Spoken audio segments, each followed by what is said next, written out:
ডোমকলে পুলিশের গোপন অভিযানে বিপুল আগ্নেয়াস্ত্র উদ্ধার, গ্রেপ্তার এক ব্যক্তি। মুর্শিদাবাদের ডোমকলে গোপন সূত্রে পাওয়া তথ্যের ভিত্তিতে বড়সড় সাফল্য পেল পুলিশ। শনিবার 29 জুন রাত থেকে রবিবার 30 জুন ভোররাত পর্যন্ত টানা অভিযান চালিয়ে ডোমকল থানার পুলিশ বিপুল পরিমাণ আগ্নেয়াস্ত্র ও গুলি উদ্ধার করেছে। ঘটনাস্থল ডোমকল থানার অন্তর্গত পশ্চিম কুচিয়ামোড়া এলাকা।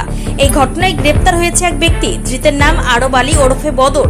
পুলিশ সূত্রে খবর, তার বিরুদ্ধে ইতিমধ্যে নির্দিষ্ট ধারায় মামলা রুজু হয়েছে। পুলিশ ধৃতের হেফাজত থেকে উদ্ধার করেছে একটি দীর্ঘ পাল্লার দেশীয় তৈরি রাইফেল, দুটি দেশীয় তৈরি 12 বোরের আগ্নেয়াস্ত্র, একটি উন্নত মানের দেশীয় তৈরি 7 মিমি পিস্তল, ম্যাগাজিন সহ 4 রাউন্ড গুলি, 20 রাউন্ড 12 বোরের গুলি, 4 রাউন্ড 7 মিমি তাজা গুলি। পুলিশের প্রাথমিক অনুমান, এই বিপুল অস্ত্রশস্ত্র কোনো অপরাধমূলক কাজের উদ্দেশ্যে মজুত করা হয়েছিল। অস্ত্রগুলির উৎস, সরবরাহকারী কিংবা কোনো বৃহৎ অপরাধ চক্রের সঙ্গে ধৃতের যোগাযোগ ছিল কিনা তা জানতে তদন্ত শুরু করেছে পুলিশ। ধৃত আরব আলীকে সোমবার ডোমকল মহকুমা আদালতে পেশ করে পুলিশ হেফাজতের আবেদন জানানো হবে। এই ঘটনার পর এলাকায় চাঞ্চল্য ছড়িয়েছে। পুলিশের পক্ষ থেকে জানানো হয়েছে, অস্ত্র উদ্ধারের পরিপ্রেক্ষিতে গোটা এলাকায় নজরদারি আরো জোরদার করা হয়েছে এবং এই চক্রের সঙ্গে যুক্ত অন্যদের ধরতে অভিযান চলবে।